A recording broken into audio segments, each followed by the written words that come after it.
श्री गुरुचरण कमलेभ्यो नमः। श्री सुखदेव गोस्वामी जी कहते हैं, अरे राजा परीक्षित, देखो यमदूतों में और विष्णुदूतों में बातचीत चल रही है। यमदूतों ने कहा विष्णुदूतों को, देखिए सबके अपने अपने पूर्व जन्म के पाप कर्म और पुण्य कर्म जैसे होते हैं, ऐसा ही उनको एक शरीर मिलता है। स्थूल शरीर कहते हैं इसको, हाड़ मांस के शरीर को स्थूल शरीर। जैसा जिसका कर्म होता है ऐसा है उसको शरीर मिलता है। जैसी जिसकी इच्छा होती है ऐसा प्रकार का शरीर मिलता है। मतलब प्रकार मतलब पुरुष का या स्त्री का, और या हीन जीवों का, नीच जीवों का शरीर मिलता है। पुरुष का शरीर या स्त्री का शरीर। किंतु शरीर प्राप्त होने के बाद प्राणी तीन गुणों के नीचे रहता है, क्योंकि प्रकृति है ना, ये प्रकृति तीन गुणों से चलती है, सतोगुण रजोगुण तमोगुण, उसी के नीचे रहता है। जैसे इच्छा करता है ऐसा मिलता नहीं।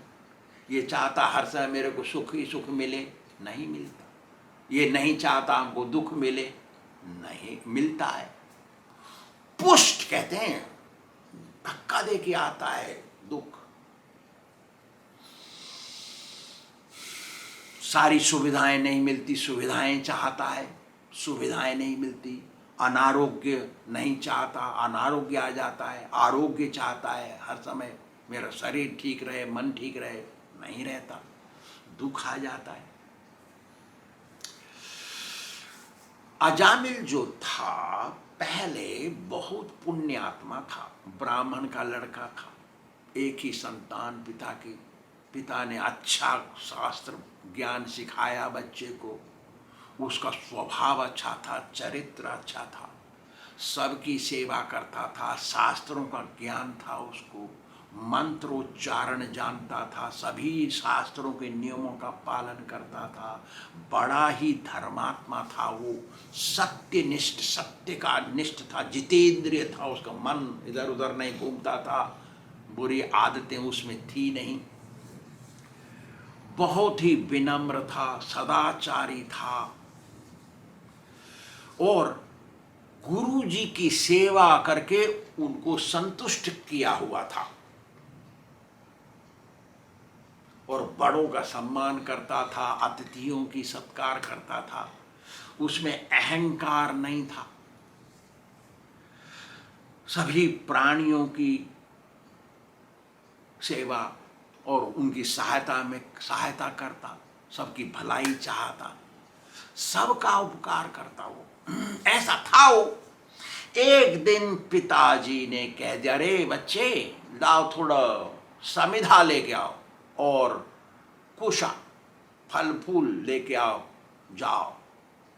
समिधा कहते हैं यज्ञ में प्रयोग किया जाने वाला लकड़ी, और यज्ञ में सब तरह की लकड़ी प्रयोग नहीं होती, केवल शुद्ध पेड़ की, शुद्ध सा, अलग अलग अंग्रेजी में बोल रहा हूँ, सर्टन ट्रीज, मेरे को हिंदी एक प्रकार के पेड़ों का, आम का, शीशम का, फलाने का, पीपल का, गूलर का, ऐसे पेड़ों की लकड़ी लगती है यज्ञ में। जब ये सारी लकड़ियाँ नहीं मिलती हैं तो थोड़ी सी लगा के फिर दूसरी लकड़ी भर देते हैं यज्ञ में, ऐसा भी हो सकता है। तो ये गया, सारा इकट्ठा किया इसने जंगल से, और वापस आ रहा था तो देखा बगीचे में एक शूद्र शराब पी के, धुत होके, मस्त होके, एक शराब पी हुई शूद्रानी से आलिंगन किया हुआ था। वो भी शराब पी हुई थी। स्त्रियों को शराब नहीं पीना चाहिए, शास्त्र में लिखा हुआ है, पुरुष पी सकता है, ये वो पापी है तो, लेकिन स्त्रियां नहीं पीती शास्त्र में, तो पिया उसने। अर्धनग्न थी और बहुत सुंदर वेश्या थी, जवान थी वो, और ये मटक मटक के करे, उसको हंसावे, बातचीत करे, कुछ ऐसा करे, हाथ पैर से करे कुछ, तमाशा भी कर रहा था वो क्योंकि पुरुष का जो कामी पुरुष होते हैं ना, वो स्त्री को तरह तरह का करके उसको खुश करके चाहना चाहते हैं, क्योंकि वो खुश हो जाएगी तो मेरे को और सुख मिलेगा, आनंद देगी मेरे को, ऐसा सोचते हैं ये लोग। ऐसे भी भद्दे लोग होते हैं दुनिया में। तो वो कर रहा था। ये कुलटा वैश्या मुस्कुरा रही थी, आंखों से भी गैस्चर कर रही थी। उसको गैस्चर कहते हैं, आंखों से मटका कुछ भी गैस्चर बोलते हैं अंग्रेजी में, हिंदी नहीं मालूम। आलिंगन किए हुए था, ये देख रहा था सब। सहसा देख करके मोहित हो गया ये अजामिल। उसका शास्त्र चिंतन, चरित्र उसका, और उसका शास्त्र ज्ञान, ब्राह्मणत्व, उसके शुद्ध आचरण सब बेकार हो गए और उसका मन लज्जा गया उसमें। सारी शास्त्र संबंधी चेष्टाएं, सारे सदाचरण, सब संलक्षण सब समाप्त हो गए और वो तो फिर उसी वेश्या के बारे में सोचने लगा। मन ऐसा हो गया कि धर्म के विमुख हो गया वो, अधर्म के मन चला गया। शास्त्री भी कहते हैं कि पूर्व जन्मों के संस्कार के कारण किसी से आसक्ति हो जाती है, बात भी सही है। अरे दिन भर सवेरे से शाम तक बहुत लोगों को मिलते हैं, हम लोग देखते हैं सबको, और किसी से कैसे आसक्त हो जाते हैं और उससे हंसते मजाक करते हैं और उससे ठट्ठा करते हैं और लगाव लग जाता है, और वो भी उधर से ठट्ठा करता है, बस लगाव लग जाता है उसको भी, वो भी सहायता करने चलता है। हाउ इट इज पॉसिबल, कैसे हो जाता है ये? क्यों नहीं सुबह से शाम तक हजारों को मिलते हैं, सैकड़ों को मिलते हैं, उनसे नहीं हमारा लगाव हो जाता है और उनको चाहते नहीं हम आलिंगन करें उनको? कैसे हो जाता? हम किसी को आलिंगन कर बैठते हैं और अपना संबंध स्थापित कर देते हैं उससे। ये पूर्व जन्म के संस्कार के कारण, पूर्व जन्मार्जितम विद्या, पूर्व जन्मार्जितम धनम, पूर्व जन्मार्जितम दारा अग्रे धावति धावति। पिछले जन्म के संस्कार, जो कर्म तुमने किया है पिछले जन्म में, वो सब आ जाएगा। कैसे आएगा? विद्या के रूप में, धन के रूप में, और पत्नी या पति के रूप में आ जाएगा। तुम्हारे सामने खड़ा होगा, तुम परवश उसको स्वीकार करना पड़ेगा। यवसोपि सहा, अवश्य होकर के करना पड़ेगा, वो दूसरा मार्ग नहीं इधर। पिछले जन्म में जैसा किया है ऐसा तो मिलेगा इस जन्म में, और जिससे संस्कार करके संबंध बना के आए हैं वो तो आएगा सामने, करना पड़ेगा। चाहे वो तो ब्राह्मण है और वो शूद्र है, संबंध हो जाएगा। ब्राह्मण ऐसा भी होता है ना, कभी कभी बच्चा रोक देते हैं, लड़का रोक देते हैं हमारी बेटी से शादी हो जाए उसका, लड़की को रोक देते हैं हमारी लड़का की शादी हो जाए इस लड़की से। सुंदर छोड़ करके असुंदर में चला जाता है लड़का। सुंदर संबंध को छोड़ करके अपने आप माता पिताओं की इच्छा के विरोध में भागता है उसको लेकर के। ऐसा भी हो जाता है कि अपने माता पिताओं की बात छोड़ के लड़के से संबंध बिगाड़ के दूसरे लड़के से भाग जाती है बच्ची। ये क्यों हो जाता है? सब पिछले जन्म के संस्कार, ये कर्म है। अग्रे धावत धावत, वो छोड़ेगा नहीं, आगे चलेगा वो कर्म, पिछला पूर्व जन्म का कर्म।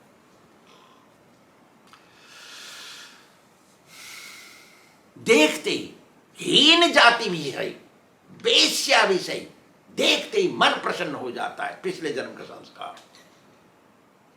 देखते ही पापी, दुराचारी, शराबी शुद्ध संबंध को छोड़ करके दुराचारी से संबंध स्थापित करता है, करती है वो, ऐसा हो जाता है। ये विचित्र संसार है। इस विचित्र संसार में कर्म लेकर के प्राणी आता है और कर्म के अनुसार ही इस दुनिया में रहता है। इसे यही निष्कर्ष निकलता है कि पूर्व जन्म के संबंध के कारण ही मनुष्य किसी प्रकार का संबंध स्थापित करता है, पाप का सही, पुण्य का सही, अच्छे लोगों का सही, बुरे लोगों का सही, सब ऐसा होता है। भगवान की शरण के अलावा गंभीरता पूर्वक देखा, कोई कोई आदमी गुरु जी के पास आकर के भगत बन जाते हैं, लाल कपड़ा भी पहन लेते हैं और गुरु जी के साथ सेवा में लग जाते हैं, लेकिन घर से संबंध रखते हैं। देखा, ऐसे इसको भगवान का आशीर्वाद नहीं कहते। सो भगवान की शरण नहीं कहते इसको, भगवान की असली शरण, असली तो गड़बड़ नकली शरण है। असली शरण लेने से ही कर्म हटते हैं, नहीं तो कर्म पकड़े ही रहते हैं। कर्म कराएगा तुमको, चाहे कुछ हो जाए। इसी के अलावा दूसरा कोई उपाय नहीं है। भगवान की शरण की एक उपाय है, कर्म से छुटकारा पाने के लिए। पूर्व जन्म के कर्म के अनुसार कोई यश मिलता है किसी को अपयश मिलता है, किसी को प्रसन्नता मिलती है, किसी को दुख मिलता है, किसी को श्राप मिलता है, किसी को वरदान मिलता है, किसी की निंदा होती है, किसी की बड़ाई होती है, किसी के बुरे आचरण होते हैं, किसी के अच्छे आचरण होते हैं, किसी के सगे संबंधी अच्छे होते हैं, किसी के शत्रु बन जाते हैं, किसी के अच्छे लोगों से संबंध हो जाते हैं, कोई बुरे लोग आके सताते हैं, ऐसा भी हो जाता है। सब पिछले जन्म के कर्म के कारण हैं। अच्छे संस्कार होने से पिछले जन्म में अच्छा ही अनुभव इस जिंदगी में होता है। तो सही विचार आएंगे, तभी विचार भी सही हो जाएंगे। क्योंकि कोई भगवान का भगत नहीं था पिछले जन्म में, सही विचार नहीं किए उसने, सही आचरण नहीं किए, तो इस जन्म में उसको ऐसा ही भोग मिलेगा और हीन जन्म भी मिल सकता है और कष्टों का अनुभव करता है। जैसा करेगा उसको वैसा ही मिलेगा, दूसरा उपाय नहीं है। इसी जन्म में मिलेगा या अगले जन्म में मिलेगा, मिलेगा जरूर। इसकी एक कथा है। अभी 400 वर्ष पहले मुसलमानों का राज्य था हमारे देश में। उस समय मथुरा में, हमारे ही मथुरा में 4 मील दूर वृंदावन से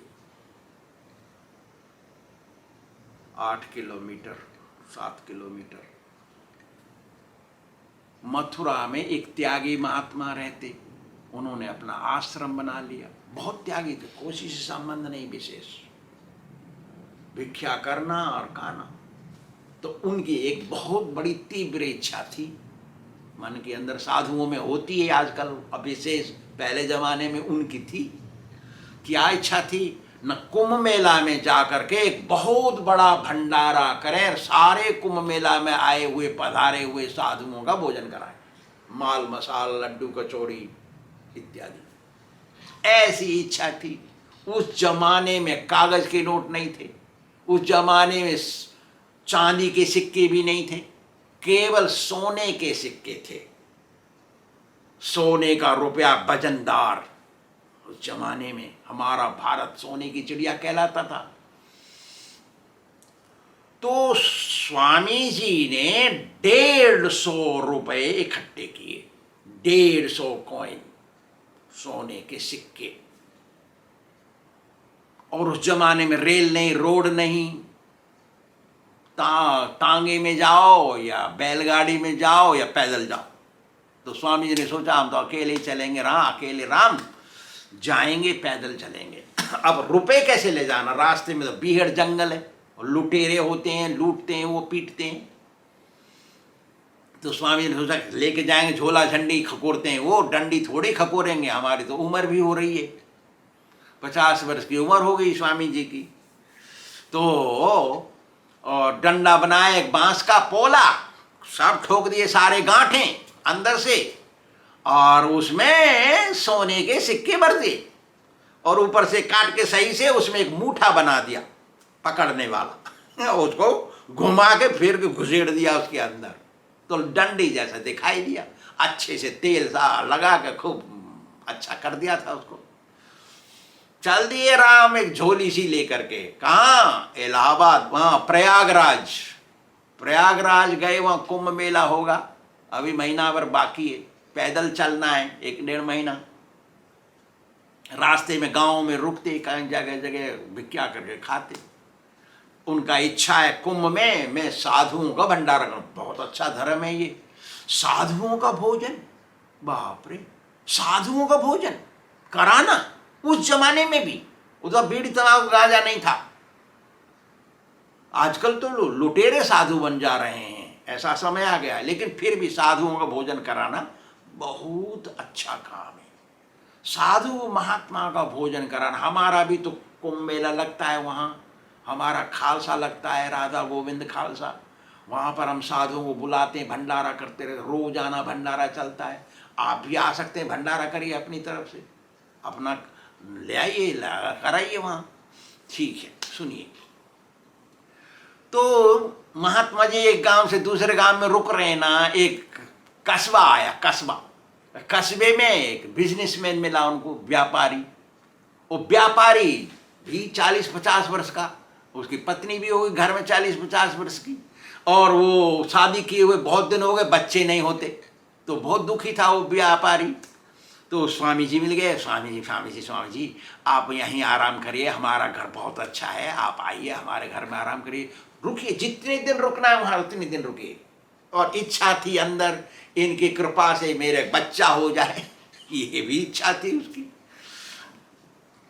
अब साधु सीधे साधे होते हैं, वो तो चापलूस चालाक नहीं होते साधु।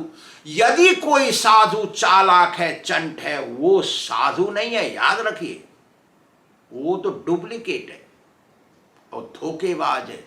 लाल कपड़े में घर से संबंध रखता है, वो पीछे से काम करता है, वो याद रखिए, वो साधु नहीं है, वो साधु है, होशियार। और हमको तो ऐसे रहना पड़ता है, करें क्या। क्या हुआ, ले गए साधु को, सीधा साधा साधु, थका हुआ था, बहुत दिन से चल रहा आ रहा है चल के। तो उनको खिलाया पिलाया अच्छे से, और साधु को एक खटिया जगह दे दी लेटने के लिए। और साधु तो पड़ गए वहाँ पे, खा पी के पड़ गए। तो थके मांदे थे, और ये पति पत्नी दोनों आए सेवा करने के लिए, साधु जी की चरणों की सेवा करेंगे, वरदान मिलेगा। सेवा करते, साधु तो खर्राटे मारे सो गए। और ऐसे घर गहरे सोए, कुछ पता नहीं साधु जी को, चके थक गए थे। और ये तो पत्नी तो उठ के चली गई। और ये तो व्यापारी तो सोचा, व्यापार का माइंड अलग होता है, तो उसने सोचा यार डंडी तो बहुत अच्छी है भाई, डंडी तो अच्छी लग रही देखते, क्योंकि साधु ने तेल लगा के खूब चमका रखा था, डंडी से पकड़ी। अरे इसमें तो बहुत वजन है, डंडी में तो वजन होता नहीं, बिजनेस माइंड है ना उसका, तो उसने डंडी में तो वजन होता नहीं, इतना वजन कैसे। तो ले गया बाहर, साधु सो रहे खर्राटे से, ले गया बाहर, देखा ऊपर से नीचे तक इतना वजन कैसे है इसमें। देखते देखते उसको पता पड़ गया कि मूठा जो दांत था वहां जॉइंट था। उसने घुमाया थोड़ा, वो इधर उधर घूम गया, वो खुल गया तो देखा अंदर, अरे इसमें तो गोल्ड कॉइन है, सोने के सिक्के भरे हैं।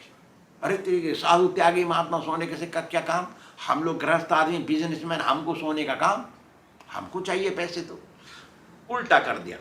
अब इसमें से निकले 150 कॉइन, 150 सोने के सिक्के निकले उसमें से, 150 रुपए।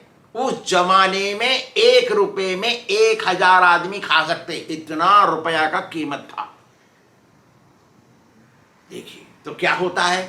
वो तो साधु महात्मा आए थे, 30 दिन वास करूंगा प्रयागराज में, कल्पवास, और वहां पे 30 दिन भंडारा करूंगा, साधु आएंगे महात्मा आएंगे खाएंगे, मैं खुश हो जाऊंगा, ये इच्छा थी उसकी, इसलिए 150 कॉइन रखा। अब तो उसने खिप्पर के कॉइन्स उसमें भर दिए, बना के सिक्के, खिप्पर के मट्टी के सिक्के उसके अंदर, और लगा दिया मूठा, रख दिया जहां था, ले गया उसको रुपया। साधु जी महात्मा जी उठे, 4-5 दिन रह गए। अब तो साधु महात्मा की बड़ी खातिर हो रही है, और साधु महात्मा चले वहां से प्रयागराज पहुंच गए। पहुंच करके उन्होंने ठेका दिया, सबसे पहले भाई टेंट लगाओ और ठेकेदारों को बुलाओ और टेंट लगाओ और यहां पे भंडारा करो। उस जमाने में ठेकेदार पहले पैसे नहीं मांगते थे, अब तो पहले पैसे मांगते हैं। ठेकेदार पहले नहीं मांगते हो तो सब बिल बना के बाद में प्रेजेंट करते थे, लीजिए महात्मा जी इतना हो गया। और ईमानदार लोग थे उस जमाने में। जब सब भंडारा हो गया, कुंभ मेला अंत होने को है, तब साधु महात्मा जी के पास रात को बिल लेके आए। सारे ठेकेदार लाइन में लग गए। साधु महात्मा का, अच्छा तुम लेके आए हो, ठीक है, चलो लाता हूं पैसे, दे दे, चलो बैठे रहो। गए अंदर अपनी क्या बोलते हैं वो टेंट के अंदर, उसमें गए, उसमें घुसे और डंडी रखी थी वहां, उठाए डंडी को, उल्टा किया, खोल के मूठे को उल्टा किया तो उसमें खप्पर निकले। अरे तेरी की खप्पर कैसे हो गए? तो मैं तो सोने का भरा था। तो ध्यान लगाए वहीं, सब बाहर बैठे, सब ईमानदार थे उस जमाने में। उनको मालूम है साधु महात्मा पैसा लेके निकलेंगे अपनी झोपड़िया में से, कुटरिया में से और टेंट में से, तो बैठे थे वहां। और यहाँ तो साधु महात्मा ध्यान में लगा रहे। तेरी के मैं जब सो रहा था तो इस बनिया ने, इस व्यापारी ने मेरा डंडा लेके सारे सोने के सिक्के निकाल के खप्पर भर दिए। अच्छा ऐसा है, अच्छा चलो। तो वो चुपचाप वो जो होती है ना टेंट, उसमें इस तरफ भी दरवाजा रखा था स्वामी जी ने टॉयलेट जाने के लिए, इधर दरवाजा था बाहर निकलने के लिए। तो टॉयलेट जाने के लिए वो दरवाजा खोल के उधर से निकल के, रात तो थी, अंधेरे गप में चले गए, कूद गए गंगा यमुना सरस्वती के संगम के अंदर, आत्महत्या कर ली। क्या सोच के? वो बिजनेसमैन को बच्चे नहीं है, वो बिजनेसमैन ने मेरा सब पैसा ले लिया, सारे व्यापारी ने, और मेरी नाक कट गई। यहां मेरा कितना दुख हो रहा है, क्योंकि लोग बैठे हैं जिन्होंने खर्चा किया है, उनको तो पैसे देने हैं, ये सब लूट लिया मेरा इसने। तो मरे वो, मर के वो गए वहां उस स्त्री के गर्भ में, पुत्र रूप से पेट हो गया स्त्री को। और वो 150 रुपए से, तो बिजनेसमैन है, पैसा पैसा वो खींचता है, तो बिजनेस किया उन्होंने, 150 रुपए से 1.5 करोड़ बना लिए उसने। वो तो बहुत धनी हो गया, और इधर से लड़का भी हो गया उसको। ओ खुशी उसको, देखा लड़का नहीं है वो, तो साधु है वो, कर्म किसी को नहीं छोड़ता। देखिए क्या होता है, लड़का बड़ा हो गया, पढ़ लिया खूब, 12 वर्ष हो रहे हैं लड़के को। उस जमाने में जल्दी शादी हो जाती थी, तो एक लड़की देख के शादी कर दिया, सच्चरित्र लड़की, शादी कर दी उसको। अब तो हनीमून, तो लड़के ने कहा कुंभ मेला आ रहा है, मैं कुंभ मेले में जाऊंगा, वहां 1 महीना रह करके और साधुओं का भंडारा करूंगा, ये मेरी इच्छा है। आपके पास धन है, मेरे को एक गाड़ी भर के पैसे दे दो, मैं वहां जाऊंगा। तो वो बोले माता पिता, अरे हमारा तो तू एक ही है, आत्मा है तुम्हारी, मैं हमारी जान है, हम कैसे छोड़ देंगे अकेले, हम भी चलेंगे, हम भी कुंभ मेला कभी नहीं देखे। तो उन्होंने 10 गाड़ी भरी अपने रिश्तेदारों से और सबसे, और ले गए गाड़ी भर के रुपए वहां कुंभ मेले में, और बड़ा टेंट लगाया, और सब जगह ऐलान कर दिया, आइए प्रसाद खाइए, हमारे यहाँ आइए, भंडारा खाइए, भंडारा खिलावे। और बच्चा खावे नहीं ज्यादा, वो लड़का सबको खिलावे, खुशी के मारे खिलावे सबको। रात हो गई एक दिन, तो पिता बोला तू इतने दिन से नहीं खा रहा है पेट भर के, तू थोड़ा खा ले आज। वो कह रहा, लड़का ने कहा कि मेरे सिर में दर्द हो रहा है, मैं नहीं खा रहा कुछ भी। लड़का थोड़े, वो तो साधु है, और मेरे को मैं नहीं खा रहा कुछ भी। तो सिर में दर्द हो रहा, हाँ मेरे में कुछ खा रहा कुछ भी, और थोड़ा सा उल्टी सी कर दिया, लेट गया। तो वैद्य पैसा वाला है, तो वैद्यों को, डॉक्टरों को बुलाया। उस जमाने में डॉक्टर नहीं थे, वैद्य थे सब, अंग्रेजी दवाई नहीं थी तब, सब वैद्य राज आए, बड़े बड़े अच्छे वैद्य राज आए, सब उन्होंने कुछ देखा, कह दिया ये तो मर जाएगा, ये नहीं रहेगा। अब तो रोने लगे माता पिता, और वो नई पत्नी वो भी रो रही। तो सब चले गए, सब केवल माता पिता बचे, और वो लड़की बची वहां, 3 थे और इस समय 4। तब ये बोला, वो पिता बोलता है, बेटा एक बार तो बोल के जा हमसे, कुछ क्या करें हम, ऐसे बोला बाप। तो लड़का बोलता है, देखो मैं तुम्हारा पुत्र नहीं, मैं तो वो साधु था, तुमने 150 रुपए निकाल दिए मेरे डंडी में से, मैं वही साधु हूं, मेरे को कितना कष्ट हुआ वहां भंडारा करने के लिए लेके जा रहा था मैं कुंभ मेले में, इसलिए मैं तुमको कुंभ मेले में लेके आया भंडारा करने के लिए, मेरी इच्छा पूरी हो गई। लेकिन मुझे जितना कष्ट हुआ, जो बिल नहीं दिया उनको, उनसे 1000 गुना कष्ट देने के लिए मैं आया तुम्हारे यहां, तुम्हारे पेट में से पैदा हुआ। अब मैं जा रहा हूं और तुमको 1000 गुना कष्ट देके जा रहा हूं, तुम रोते रहो सारी जिंदगी और मरो, ऐसे बोला हूं। तो वो लड़की जो अभी शादी करके आई थी, उसने कहा इन्होंने तो पाप किया, मैंने क्या किया, मुझे देके जा रहे हो तुम, मुझे कष्ट क्यों और देके जा रहे हो। तो वो बोला उसको, मैं जब साधु उनके घर में रह रहा था, तू थी कुम्हारिन, कुम्हार की लकड़ी लड़की, कुम्हार की लड़की थी, उनके घर के पास कहीं कुम्हार का होगा। जब वो साधु वहां रहे थे उस व्यापारी के घर में, तो वो कुम्हार की लड़की, और वो तो आकर्षित हो गई, तू हमसे आकर्षित हो गई, लेकिन मेरा आकर्षण तेरे पास नहीं था, मैं समझ गया तू हमको चाहती है, इसलिए तू बनी इस समय ऐसी और मेरी पत्नी बन गई, मेरा तेरा कोई संबंध नहीं है, सबको अपना अपना कर्म भोगना है, मैं तो जा रहा हूं। चला गया। तो अर्थ क्या है, ये तो बता रहे हैं ना यमदूत कि कर्म, पिछले जन्म के कर्म आगे चलते हैं, चाहे वो साधु है, चाहे वो गृहस्थ है, चाहे वो स्त्री है, चाहे वो पुरुष है, सबको अपना अपना कर्म भोगना पड़ेगा। साधु का कर्म बिल्कुल शून्य हो जाता है, क्योंकि भगवान की भक्ति में लगा रहता है। इसलिए साधु महात्माओं को बुलाते हैं घर में, उनके चरण छूते हैं, उनके चरण धोते हैं, उनके खिलाते हैं पिलाते हैं, उनकी सेवा करते हैं, दक्षिणा देते हैं, सम्मान सत्कार करते हैं, मंदिर में जाते हैं, उनसे आशीर्वाद लेके आते हैं। क्यों? वो उसके सारे कर्म खत्म हो गए हैं, वो तो भगवान की शरण में, उनसे आशीर्वाद लेना पड़ेगा, जिससे हमारे कर्म भी घटेंगे। ऐसा है। श्री राधा गोविंद भगवान की जय।